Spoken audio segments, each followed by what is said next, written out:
번째 주일이면서 주님께서 산상에서 변모되신 주일입니다. 경건한 마음으로 하나님께 예배 드리겠습니다.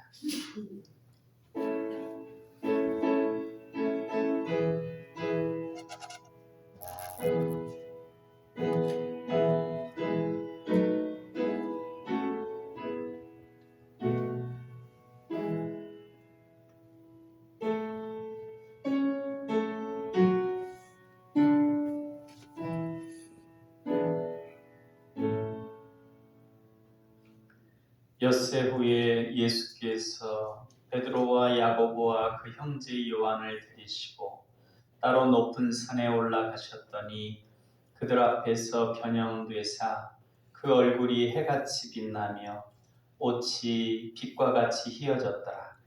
말할 때에 호련히 빛난 구름이 그들을 덮으며 구름 속에서 소리가 나서 이르시되 이는 내 사랑하는 아들이요 내 기뻐하는 자라. 너희는 그의 말을 들으라 하시는지라. 아멘. 우리를 위해 독생자 예수 그리스도를 이 땅에 보내주신 하나님, 은혜와 사랑에 감사를 드립니다. 우리가 죄와 사망의 고통 가운데 있을 때 찾아와 주시어 구원해 주시고, 우리가 삶의 순간순간 잘못과 낙심과 두려움과 위기 가운데 어려울 때 구원하심에 감사를 드립니다. 이 시간 구원의 은혜에 감사하여 찬송과 경배를 드리오니 기뻐 받아 주옵소서. 변화산에서 변형되신 주님의 모습처럼 우리의 영이 예배하는 과정에 주님을 닮아 변화되게 하옵소서. 우리를 거룩히 하시는 사랑의 예수님 이름으로 기도하옵나이다. 아멘.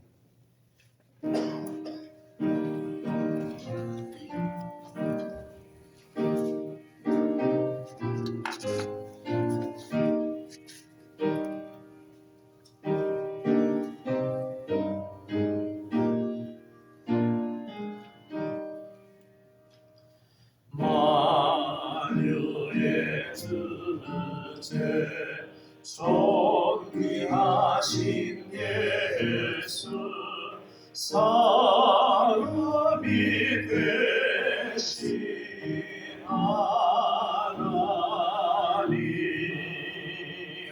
나 사모하여 영원히 섬길 내 영광 되신 주로다.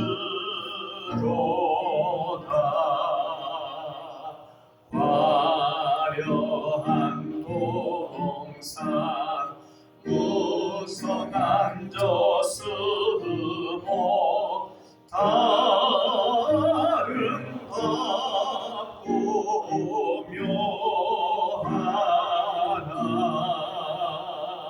순전한 예수 더 아름다워 봄 같은 기쁨 주시네. 광명한 해와 명랑한 저달빛 수많은 별들 빛나나 주 예수의 더 찬란하여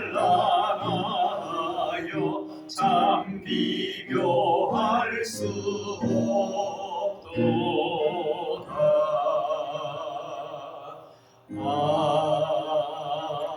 아멘. 사도신경 하심으로 신앙 고백하겠습니다. 나는 전능하신 아버지 하나님 천지의 창조주를 믿습니다. 나는 그의 유일하신 아들 우리 주 예수 그리스도를 믿습니다.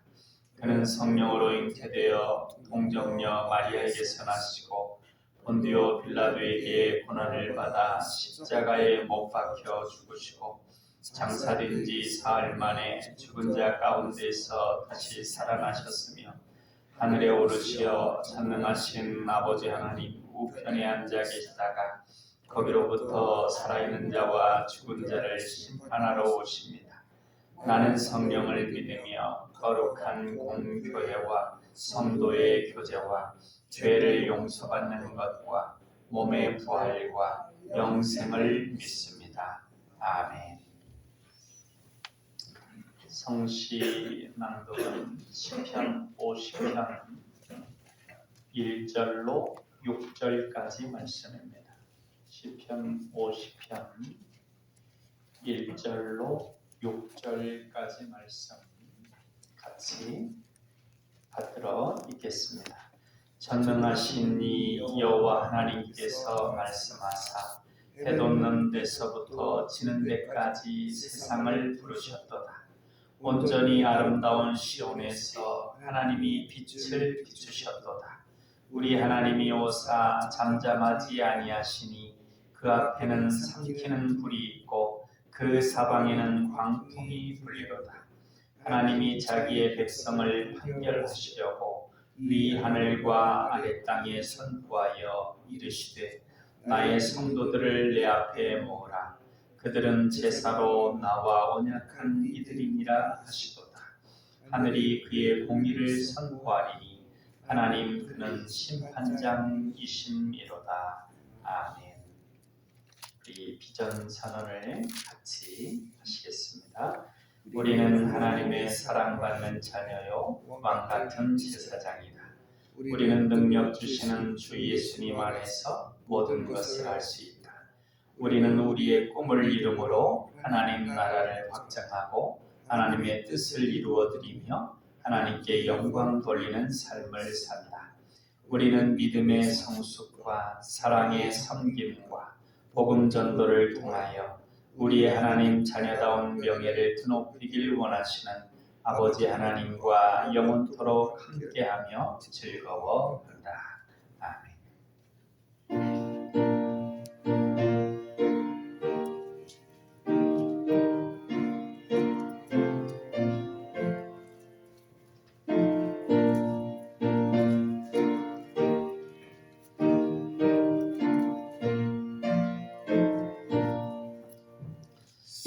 십자가 군병들아 주 위에 일어나 기들고 앞서 나가 담대히 싸우라. 주께서 승전하고 영광을 얻도록 그 군대 거느리사 이기게 하시네.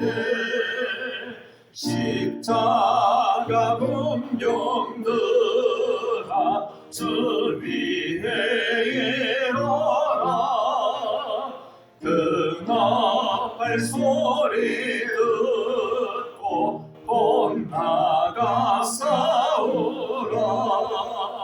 수 없는 원수 앞에 저 따라갈 때에 주 예수 힘을 주사 강하게 하시네. 십자가 군병들아 주 위에 일어나 내 힘이 부족하니 주 권능 믿어라. 복음의 갑주에 널 기도하면서 너 맡은 자리에서 충성을 다하라. 십자가 군병들아 주 위에 일어나 이날에 적전하 때가 오르라 승전한 군사들 영생을 얻으며 영광의 주와 함께 왕노릇 하리라.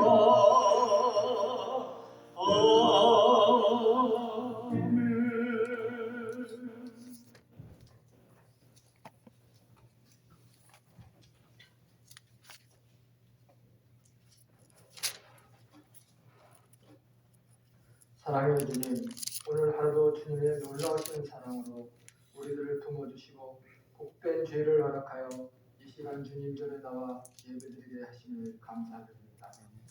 이 시간 예배드릴 때 영광으로 말씀 예배 듣게 하시고 이 예배를 통하여 우리의 믿음이 마음이 다시 한번 뜨겁게 감동받게 하시고 주님 말씀을 더욱 가까이 하여 나아가는 시간 될 수 있도록 인도하여 주시옵소서. 사랑의 주님, 지금 전쟁으로 우리나라에서 경제의 어려움 속에서 부동산 집값 등으로도 고통받는 사람들이 많이 있습니다.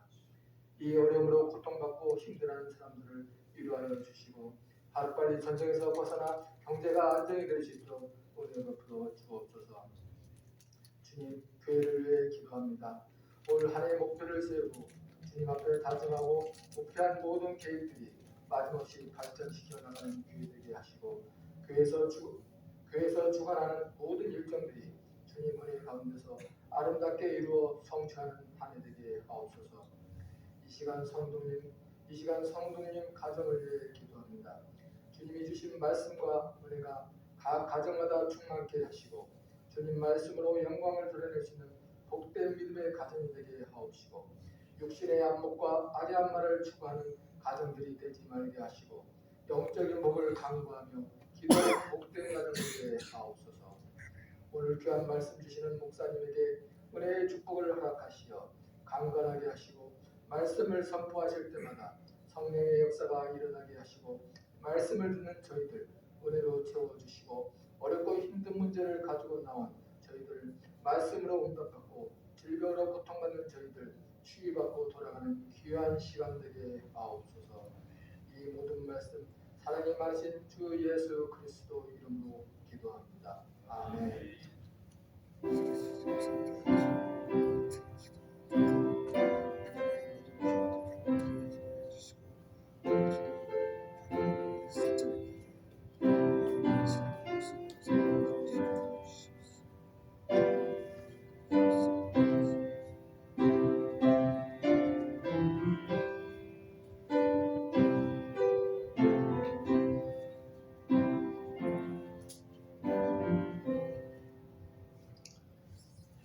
오늘 주시는 하나님 말씀은 요한계시록 11장 신약성경 409쪽에 있습니다. 요한계시록 11장 1절부터 13절까지 한 절은 제가 읽고 한 절은 같이 읽고 그렇게 받들어 읽겠습니다. 또 내게 지팡이 같은 갈대를 주며 말하기를 일어나서 하나님의 성전과 제단과 그 안에서 경배하는 자들을 측량하되 성전 바깥 마당은 측량하지 말고 그냥 두라. 이것은 이방인에게 주었은즉 그들이 거룩한 성을 42달 동안 짓밟으리라. 내가 나의 두 증인에게 권세를 주리니 그들이 굵은 베옷을 입고 1260일을 예언하리라. 그들이 이 땅에 주 앞에 서 있는 두 감람나무와 주 촛대니 만일 누구든지 그들을 해하고자 하면 그들의 입에서 불이 나와서 그들의 원수를 삼켜버릴 것이요 누구든지 그들을 해하고자 하면 반드시 그와 같이 죽임을 당하리라.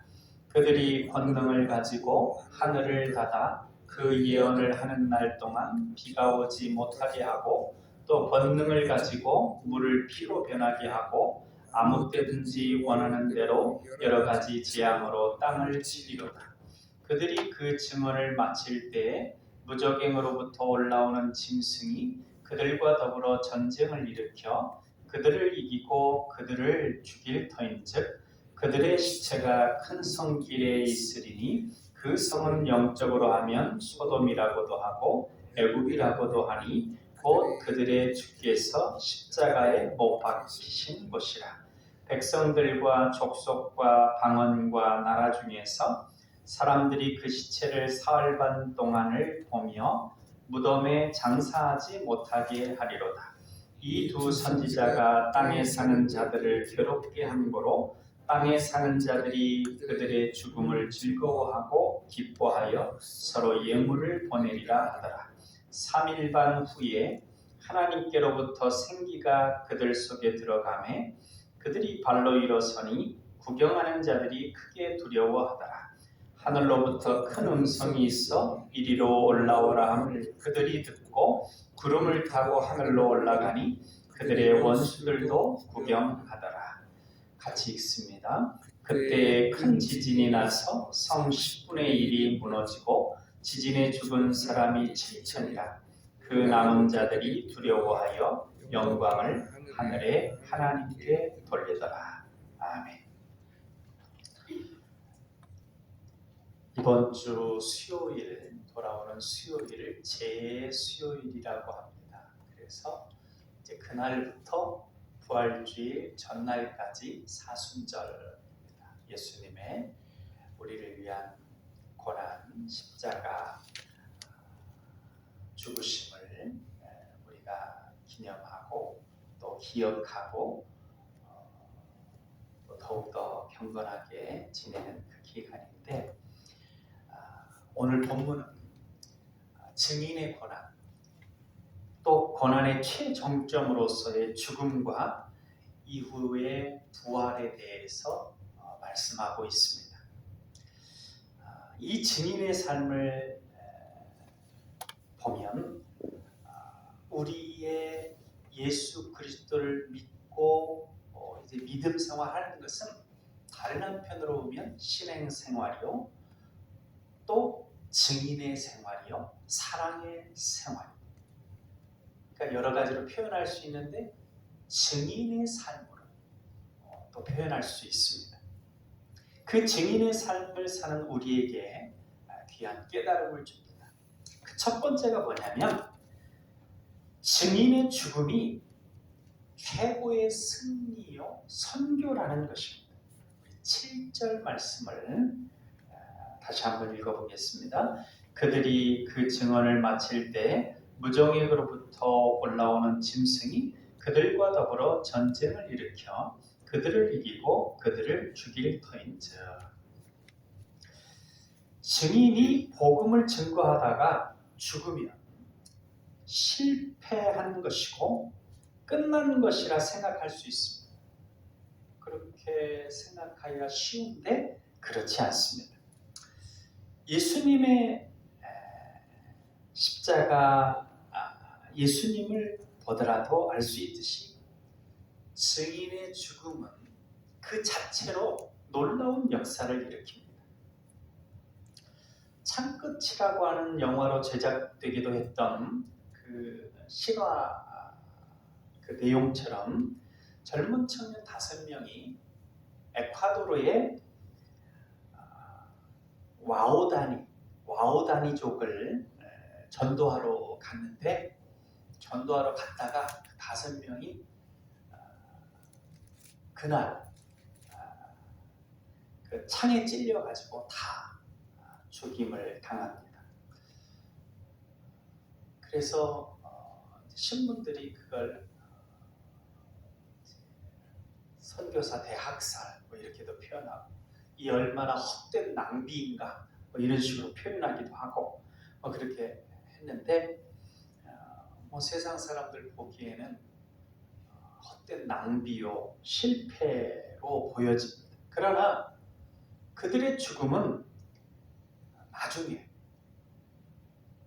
그 원주민들 모두가 예수님을 받아들이고 창을 찔렀던 그 사람은 복음의 증인이 되는 그런 역사를 일으켰습니다. 증인의 희생은 고귀한 역사를 일으킵니다.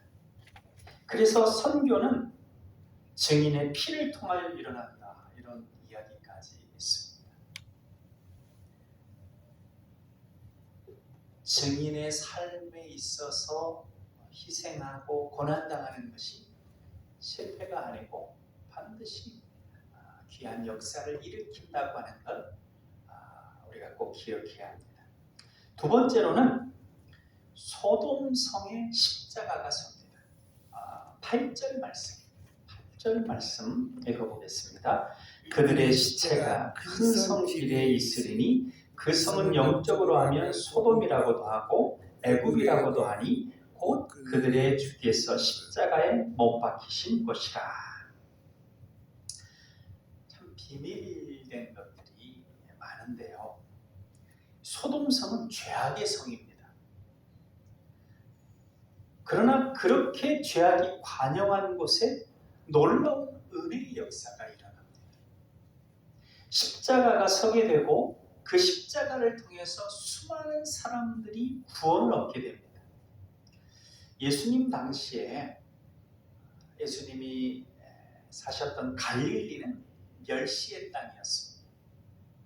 그래서 선지자는 그곳에 태어나지도 않을 것이다 라고 이렇게 사람들이 인식할 정도로 그런 어떤 멸시받는 땅이었는데 예수님께서 그곳에서 사역하셨습니다. 예수님은 부활하신 후에도 제자들에게 뭐라고 그랬냐면 내가 너희보다 먼저 갈릴리로 가겠다, 그렇게 말씀하셨습니다.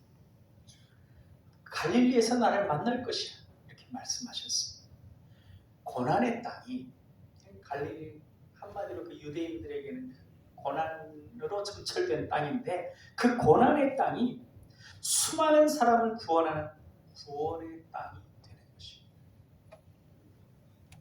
유대 땅도 마찬가지입니다. 유대 땅도 보면 수많은 열강들, 위로는 아수르, 바벨론 뭐 해서 그런 어떤 열강들이고 밑에는 이제 이집트, 애굽 그런 어떤 열강들이 왔다 갔다 하면서 그냥 통로로서 고통을 당하는 그런 땅이었는데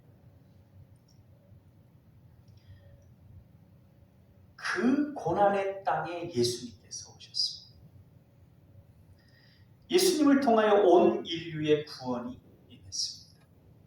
소돔성과 같은 죄악의 도성, 고난의 도성, 열악한 땅도 예수 그리스도의 복음이 임할 때 놀라운 구원의 역사가 임한 곳이 되는 것을 우리는 잊지 말아야 합니다. 나라만 그런 것도 아니고 지역만 그런 것도 아니고 가정도 그렇고 개인도 그렇습니다.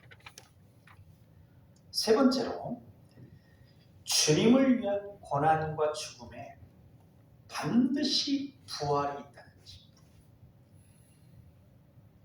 11절 말씀 한번 같이 읽어보겠습니다. 3일 반 후에 하나님께로부터 생기가 그들 속에 들어가매 그들이 발로 일어서니 구경하는 자들이 크게 두려워하더라. 그러니까 고난과 그 고난의 최정점으로서의 죽음, 그것이 끝이 아니라 그것이 역사하는 것이 있고 그것은 반드시 다시 살아나게 된다, 다시 역사를 일으키게 된다 하는 것이 하나님의 역사하심입니다. 주님의 죽음이 만약에 그저 그냥 죽은 것으로 끝났다면 주님을 따르는 이들은 헛되이 사라졌을 것입니다. 지금 이처럼 수천 년 동안 내려오지 못하고 그냥 헛되이 사라져 버렸을 것입니다. 그러나 주님의 죽음은 죽음으로 끝나지 않고 부활이 있었습니다. 부활이 있었고 그 부활은 주님을 따르는 이들의 모두에게 허락된 부활입니다. 그래서 예수님 부활의 첫 열매라고 하는 것입니다. 그래서 우리들도 예수님을 믿는 그 누구도 이전에 믿었던 이들, 우리들 이 이후에 믿는 모든 이들이 다 부활에 참여하게 됩니다. 두 증인이 죽었지만 그 죽음으로 끝나지 않고 하나님께서 그 두 증인을 부활케 하십니다. 우리가 증인의 삶을 살 때에 고난이 있고 그 끝에 죽음과 같은 큰 어려움이 있더라도 그것이 끝이 아님을 알기에 우리 믿음의 사람들, 증인의 삶을 살아가는 이들은 낙심치 않습니다. 일제시대 그리고 군사 독재시대 또 그 이후에 절망적인 많은 시기들이 있었는데 그때에 일반 사람들은 그냥 하다가 사방으로 우겨싸여져 도저히 가능성이 없다고 생각할 때 그 의롭다고 생각하는 활동들을 포기하는데 그리스도인들은 끝까지 포기하지 않습니다. 정말 당장 눈앞에 죽음과 같은 완전히 끝났다고 하는 상황에서도 포기하지 않습니다. 왜 그러냐면 끝난 다음에 죽은 다음에 그 죽음이 죽음으로 끝나지 않는다는 것을 알기 때문에 그렇습니다. 그래서 예수 그리스도를 바라보면서 자신이 속한 곳에서 이웃을 위한 헌신과 사랑의 빛을 발해서 결국 역사를 밝혔습니다. 이것은 우리나라, 우리 선교 역사에서만 있는 것이 아니라 온 세계 방방곡곡에 모든 역사적 과정 가운데 일어나는 일들입니다. 증인의 고난과 죽음은 반드시 부활의 역사로 되살아납니다. 마지막으로 증인이 고난받고 부활 승천하게 되는 것, 부활하게 되는 것, 이것으로 어떤 이들이 일어나냐면 하나님께 영광 돌리는 이들이 일어난다는 것입니다. 결국 하나님을 예배하는 이들, 또 이들은 또 새로운 증인이 되는 것이죠. 스데반이 돌에 맞아 죽임을 당할 때 그때 사도 바울은 그때는 사도 바울이 아니었죠. 사울이었죠. 사울이 돌로 쳐 죽이는 이들의 그 증인, 그러니까 대장 역할을 하면서 있었습니다. 마땅히 죽을 사람이 죽는 것이라 이렇게 했는데 결국은 그 과정을 통해서 스데반이 그 돌에 맞는 상황에서도 하나님께 영광, 그래서 몸이 빛처럼 환하게 변화됐죠. 그 과정에 이 사울이 마음에 큰 충격을 받고 그 이후 과정을 통해서 변화되는 거예요. 여러분 13절 같이 읽어보겠습니다. 그때에 큰 지진이 나서 성 10분의 1이 무너지고 지진에 죽은 사람이 7천이라. 그 남은 자들이 두려워하여 영광을 하늘의 하나님께 돌리더라. 아멘. 그저 평범하게 살다가 또는 좋은 조건에서 살다가 어떤 귀한 일들, 빛을 발하는 일들을 하는 이들이 있습니다. 그런 이들 있으면 귀한 일 했다. 그런데 좋은 여건에 태어나서 좀 그럴만도 했겠다. 그런 식으로 생각하기가 쉽습니다. 물론 좋은 여건에서 태어났다고 좋은 역할들을 하는 건 아니지만 그래서 그런 좋은 역할을 감당했을 때 좋은 환경 속에서 그랬음에도 불구하고 귀한 것입니다. 그러나 큰 감동을 주거나 하는 것은 그런 경우보다는 어렵고 힘든 상황을 극복하고 마치 십자가 죽음을 통과하여 부활의 영광에 이르는 것처럼 그렇게 빛을 발하는 이들은 그런 삶의 여정을 통해서 많은 이들이 하나님께 영광 올리도록, 하나님께 영광 돌리면서 하나님께 돌아오도록 그렇게 만듭니다. 그래서 많은 이들을 감동케 하죠. 척추장애를 앓고 있는 김혜영 씨, 그런 삶으로 계속 살아오셨는데, 그러한 고난이 빛이 되는 삶을 살고 있는 분입니다. 척추장애를 앓고 있는 그 소녀 가장이 14살에 남의 집 살이를 시작합니다. 식모 역할 비슷하게 하면서 하는데, 몸도 안 좋은데도 그런 역할을 하는 것이 집안이 너무 어려워서. 그런데 그녀가 장애인 올림픽에서 금메달을 땁니다. 그리고 14년 동안 아프리카 보츠와나에서 봉사를 하다가 정규 과정을 거치지 않았는데도 대학을 거쳐 콜롬비아대 석사를 마치고 청춘아 가슴 뛰는 일을 찾아라, 숨지마 내 인생이잖아, 뭐 이런 책도 쓰고 아프리카의 작은 거인이라고 불리면서 이제 미국 공부 이후에도 계속해서 국제적 사회복지사로서 귀한 일을 감당합니다. 해외 선교만 30년 가까이 이렇게 사역을 해오고 있습니다. 2018년은 이제 전문적인 사회복지 단체를 또 설립해가지고 그렇게 사역을 계속 하는데요. 이 김혜영 씨는 어렸을 때, 태어났을 때 아버지가 아들을 기대했는데 딸이라고 그냥 아이를 집어 던져가지고 그 아버지 때문에 척추장애를 입었습니다. 그래서 키가 자라지 않아가지고 134cm로 멈춰 있습니다. 134cm. 그리고 한쪽 다리가 짧고 척추에 아픔이 있어서 복대를 해야 된다고 합니다. 앉아있는 것도 힘들고 공부는 누워서 하거나 엎드려서 해야 된다고 합니다. 태어나면서부터 버림받은 것 같은 그런 고난의 삶입니다.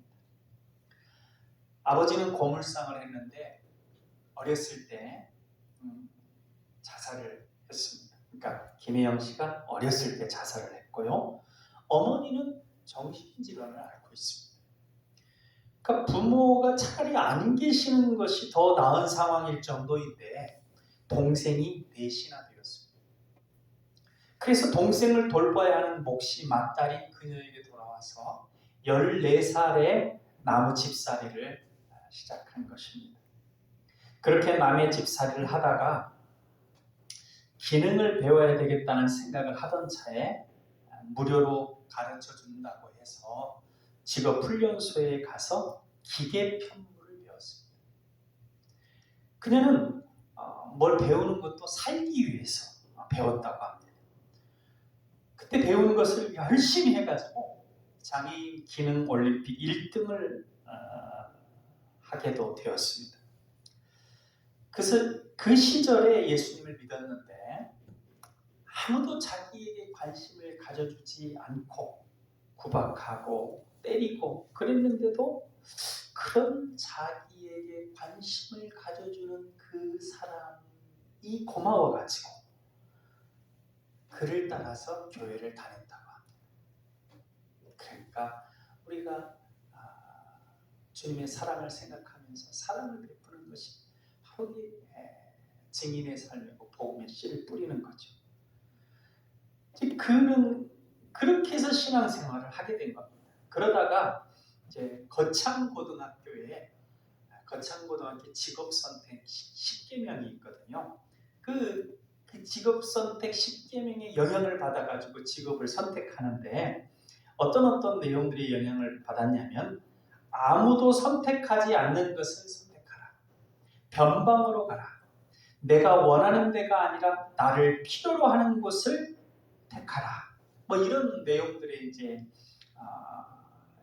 그 영향을 받아가지고 자기가 필요로 하는 곳은 아프리카 최빈국인 보츠와나라고 하는 그 확신을 갖고 그곳으로 가게 됩니다.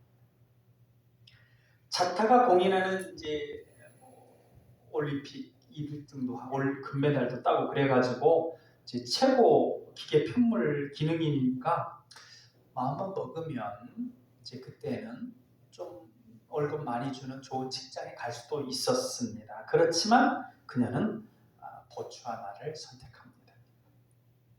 그곳에는 그녀처럼 어린 시절이 참 비참했잖아요. 그녀처럼 비참한 어린 시절을 보내는 이들이 있는데 그러한 이들에게는 약간의 기회와 교육과 격려만 있으면 너무나 훌륭하게 성장할 청소년들이기 때문에 거기에 갔다고 합니다. 본인도 그렇게 그런 기회를 얻어서 그렇게 된 것처럼 그래서 그러한 마음으로 간 거예요. 거기서 이제 한 3년 정도 있다가 오려고 했는데 그 아이들이 너무나 좋아하면서 붙잡아가지고 14년을 있게 됐다고 합니다. 그녀가 그렇게 아이들이 원하는 사람이 되어서 그곳에 오래 봉사할 수 있었던 비결은 이제 많은 선교사들이 내가 선교를 한다, 뭔가를 좀 가르치고 준다 하는 뭐 이런 어떤 마음 의식 속에 좀 약간 고압적인 자세나 그런 태도를 가지게 되는 부분들이 좀 있을 수 있는데 그것이 많은 오해와 갈등을 일으킵니다. 그런데 그녀는 전혀 그렇지를 않았다는 것입니다. 자신의 잘나지 않음과 한국의 제도권 교육을 받지 않음이 오히려 큰 장점이 되었다고 합니다.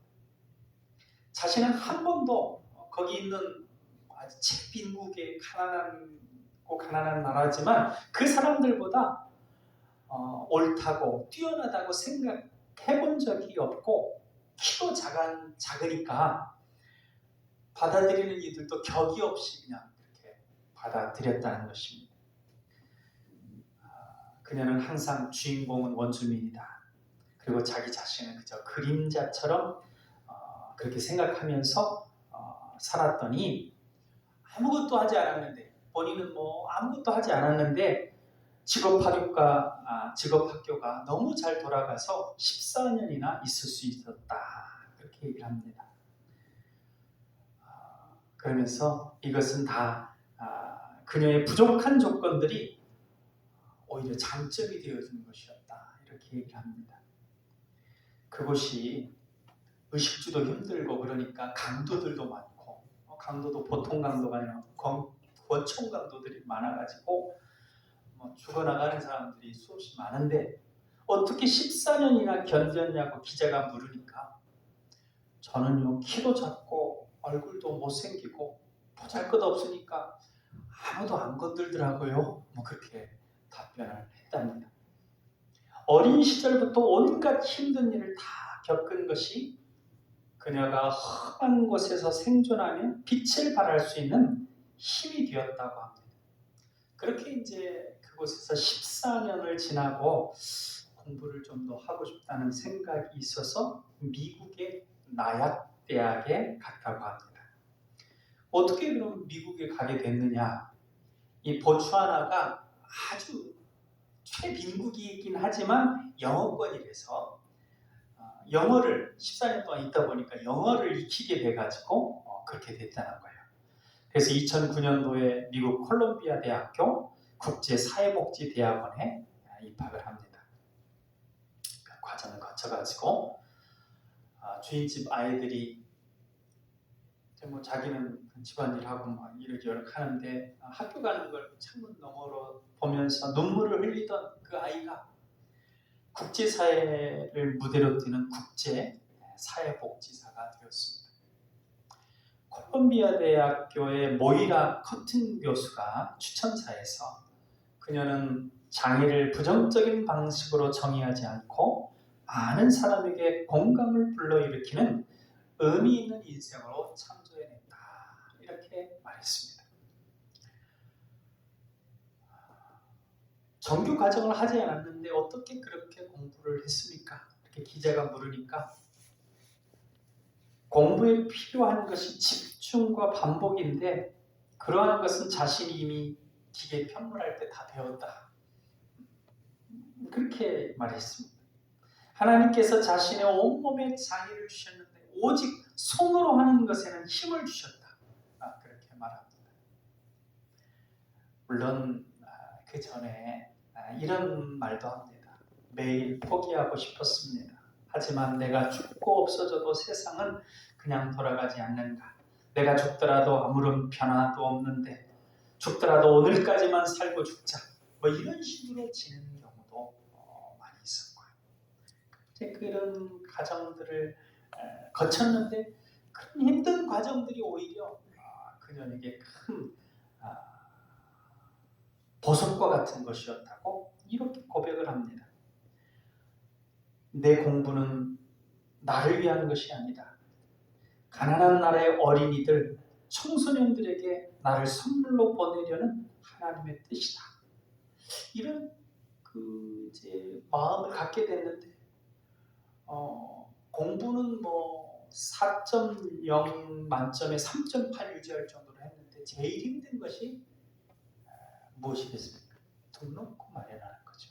등록금 마련하는 건데 7년 동안 대학원에서 7년 동안 한 번도 빠짐없이 누군가를 통해서 그 까마귀가 엘리야를 공급하듯이 그 누군가를 통해서 등록금이 다 공급이 되었다는 것입니다.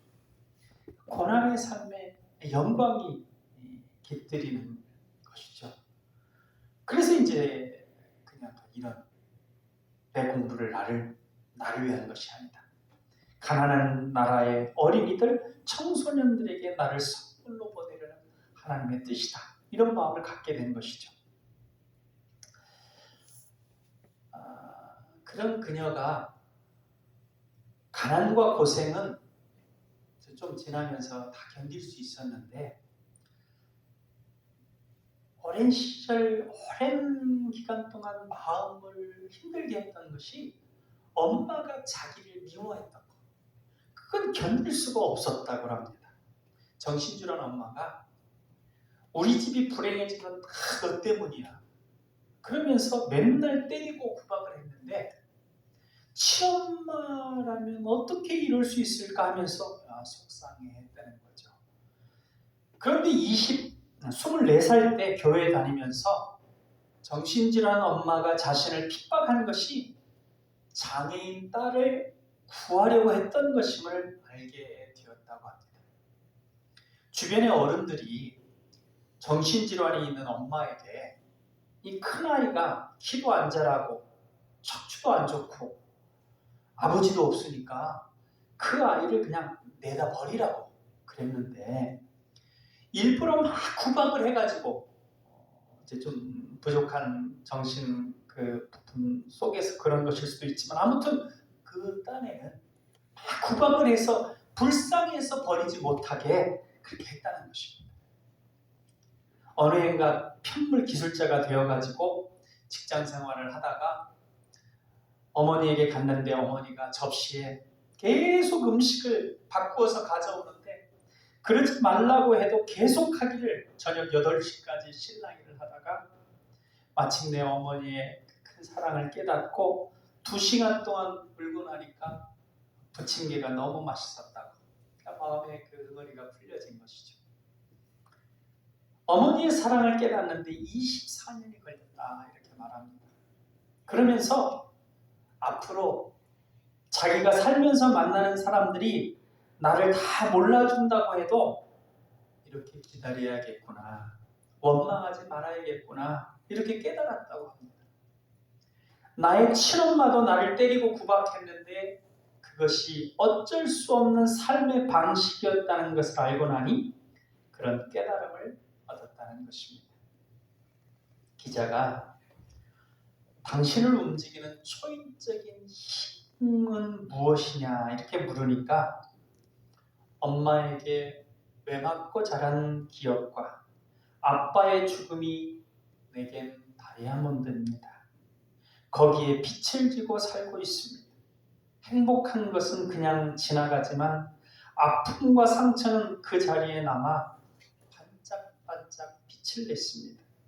다이아몬드와 같은 상처와 아픔의 힘으로 내가 계속 살아가고 있다고 생각합니다. 아프리카에서 생사를 넘나든 경험은 다시 미국에서 공부를 할 수 있는 힘이 되어 주었습니다. 이렇게 말했습니다. 다시 태어난다면 김다리를 갖고 싶습니까? 이렇게 묻자 그녀는 물론입니다. 그러나 그것으로 또 놓치는 것이 있을 것입니다. 내가 견딜 만한 고통이 있다는 것은 축복 중에 축복입니다. 이렇게 답을 했습니다.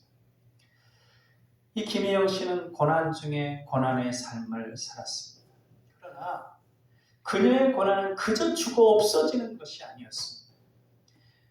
오히려 복음을 전하신 후 십자가 고난을 당하시고 죽으셨지만 예수님께서 부활하신 것처럼 다시 값진 것들을 가져다주는 보석 같은 것들이 되었습니다. 그녀도 지나고 나서 그렇게 고백을 하죠. 우리가 하나님께 그리스도인으로서 증인으로 부름을 받았습니다. 주님 다시 오실 그때까지 하루하루 믿음의 삶, 힘든 때는 그냥 하루하루 삽니다. 내일 일은 난 몰라요. 그렇게 고백하며 살 때도 있고 이분도 그랬듯이 또 어떤 때는 감사하고 찬양하기도 하지만 참 힘든 일들이 어떻게 보면 끊이지 않게 인생 가운데 닥쳐옵니다. 그것이 그럼에도 불구하고 사랑하고 또 할 수 있는 대로 나누고 또 미워해주는 사람들까지 기도해주고 하는 그런 삶, 그리고 또 복음을 전하고 사랑을 베푸는 그런 삶, 증인의 삶입니다. 그게 신앙생활이고 예배의 삶이고 증인의 삶입니다. 우리는 그러한 증인으로, 신앙인으로, 그리스도인으로 부름받았습니다. 그리고 그 증거의 삶을 위하여 오히려 그 증인의 삶을 살기 때문에 그리스도인이기 때문에 고난을 겪는 경우들도 있습니다. 많습니다. 그러나 그 고난은 패배와 실패가 아닙니다. 우리의 삶을 빛내고 부활의 영광을 드러내며 복음의 열매를 맺는 귀하고 귀한 보석 같은 것입니다. 지금 주님을 위해 주님의 복음 증거를 위해 당하는 고난과 수고를, 그리고 또 어떤 분들은 왜 이런 고난과 시련을 주시는지 계속 갖게 하시는지 알 수 없지만 그 주어진 힘든 것 같은 삶에 대해서 오히려 하나님의 깊은 뜻이 있음을 믿고 기뻐하며 감사하는 우리 남강의 가족들 다 되실 수 있기를 주님의 이름으로 축원드립니다. 기도하겠습니다. 사랑의 하나님, 우리를 복음의 증인으로 삼아주시니 감사합니다. 죽기까지 순종하심으로 우리를 구원하신 주님을 생각하며 우리도 주님의 남은 고난을 우리 삶 가운데 채워가며 그 고난을 기뻐하며 감사하며 살아가게 하옵소서. 우리의 주님을 위한 고난이 그 누군가를 구원하는 부활의 영광을 가져오는 밑거름이 됨을 기억하고 정성 다해 고난과 수고를 아끼지 않으며 복음의 증인되는 우리 되게 하옵소서. 주님께서 우리 삶에 겪게 하는 모든 것들은 다 협력하여 선이 되는 것임을 믿고 인내하며 잘 살아내는 우리가 되게 하여 주옵소서. 사랑의 예수님 이름으로 기도하옵나이다. 아멘.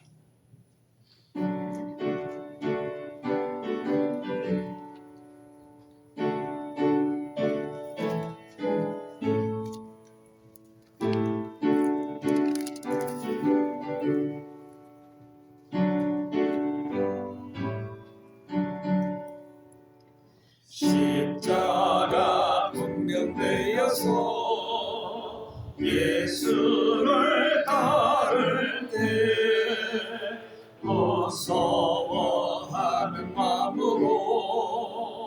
주모는 제할까 나의 주 그리스도 나를 속량했으니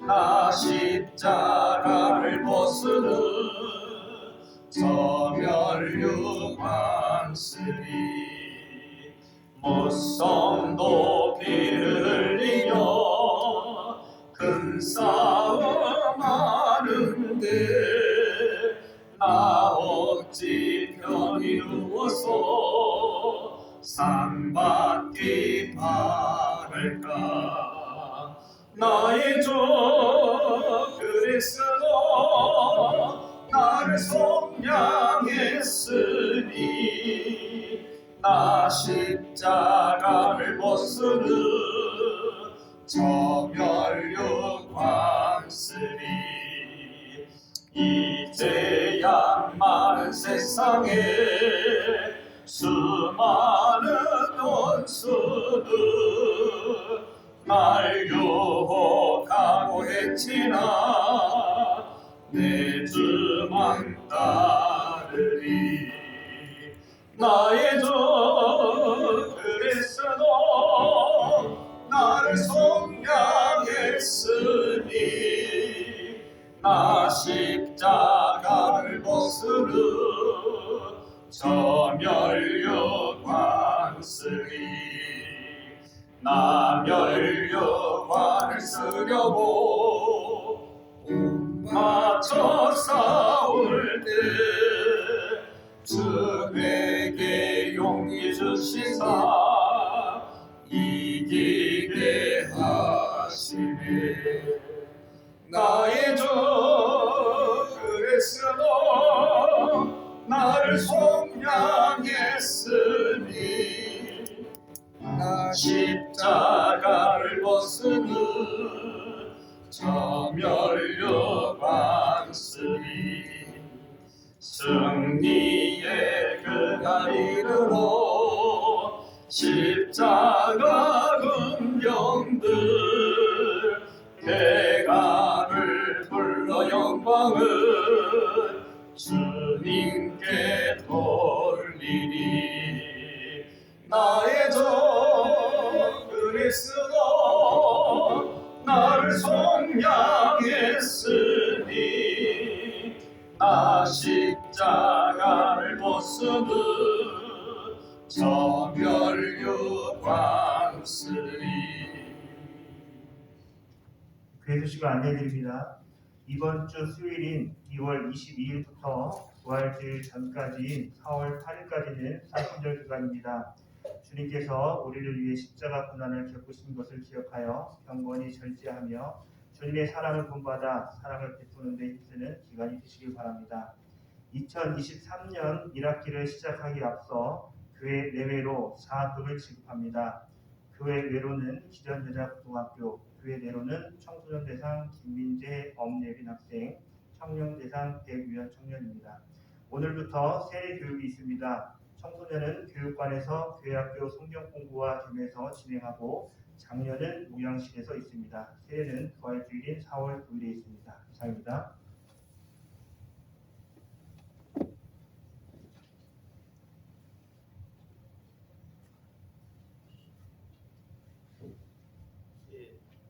이 시간에는 장학금 수여하는 시간을 갖겠습니다.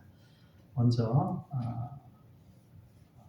그 학교에 기전여자고등학교에 우리가 장학금을 드리는데 우리 송재봉 장로님이 교감 선생님으로 또 학생들을 믿음으로 잘 키우려고 하는 그런 관심을 가지고 열심히 수고하고 계십니다. 우리 그 장로님께 전해드리겠습니다. 우리 계속해서 선교적 사역 잘 감당해 주시라고 격려의 박수해 주시면 좋겠습니다.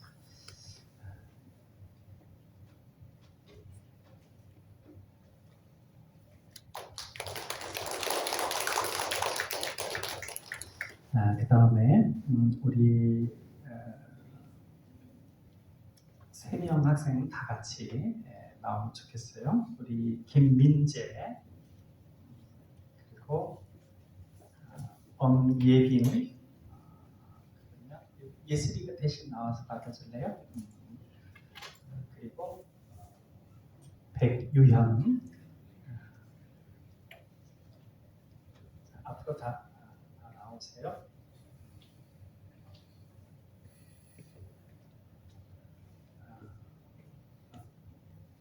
예슬이가 가운데 쓰고 장학증서 백유현 귀하의 아름다운 신앙심과 매사의 성실한 태도, 훌륭한 학업 능력을 통하여 하나님의 자녀로서 장차 사회의 훌륭한 구성원이 되어주실 것을 기대하며 장학금과 증서를 드립니다. 2023년 2월 19일 남강교회 목사 백옥현. 자, 일단 받고 박수는 한꺼번에 치면 좋겠습니다. 다음에 우리 예빈 내용은 같습니다.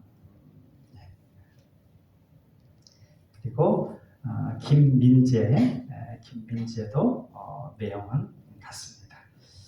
자, 뒤로 돌아서 우리 인사할 때 아주 신앙생활도 잘하고 학업도 잘해서 하나님께서 기뻐하시는 그런 아름다운 삶을 살라고 우리 격려의 박수 인사하세요. 네, 들어가세요.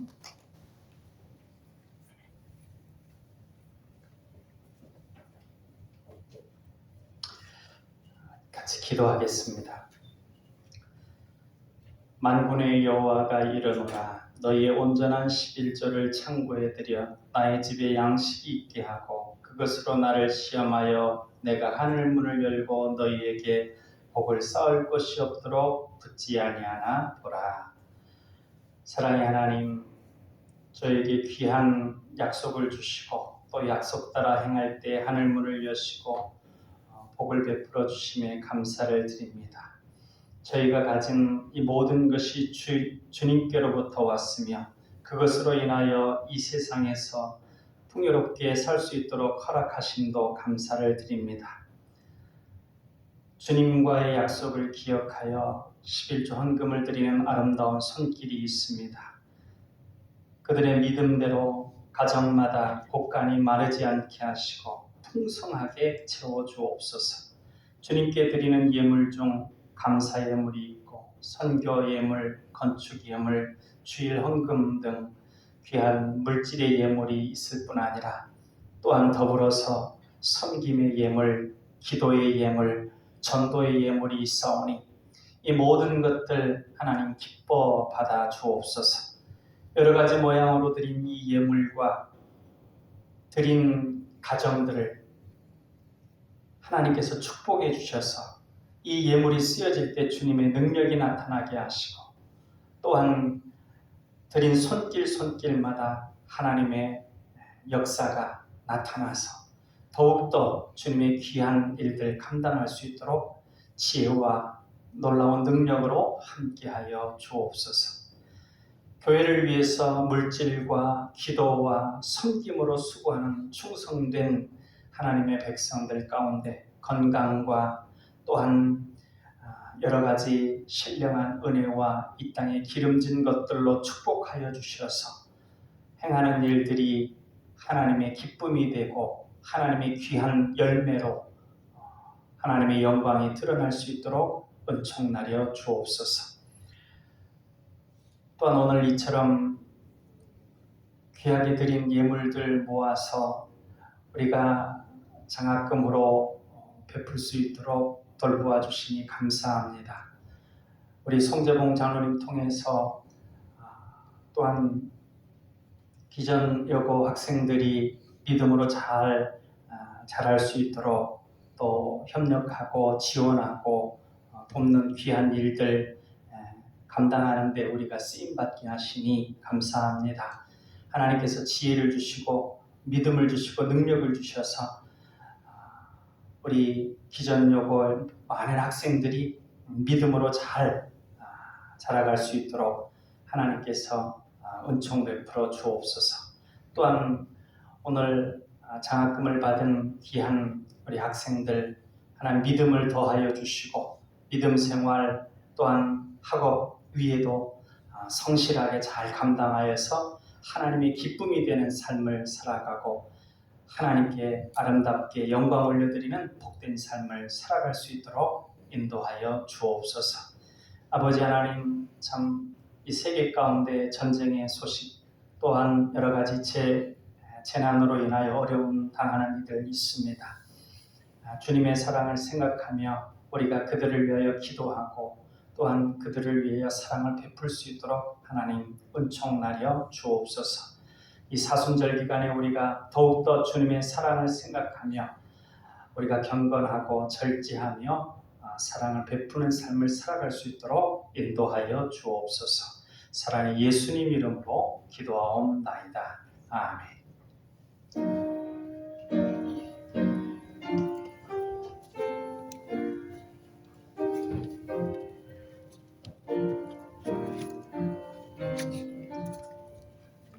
하늘에 계신 아버지 이름 거룩하사 주님 나라 임하시고 뜻이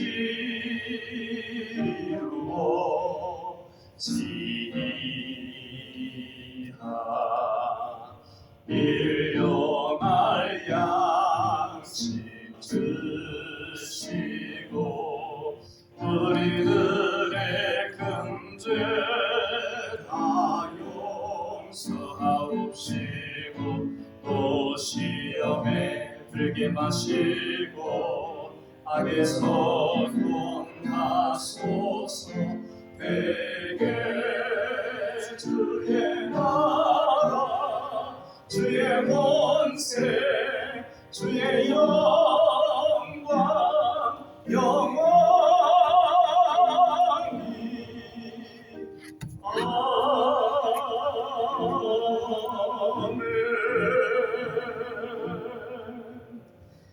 이제는 우리 주 예수 그리스도의 은혜와 아버지 하나님의 사랑하심과 성령님의 감화, 감동, 교통하심이 사순절 기간에 증인의 삶을 살며 주님을 기억하고 사랑의 삶을 살기로 소망하는 우리 사랑하는 남강의 가족들 머리 위에 이제로부터 영원토록 함께 하시기를 간절히 축원하옵나이다. 아멘.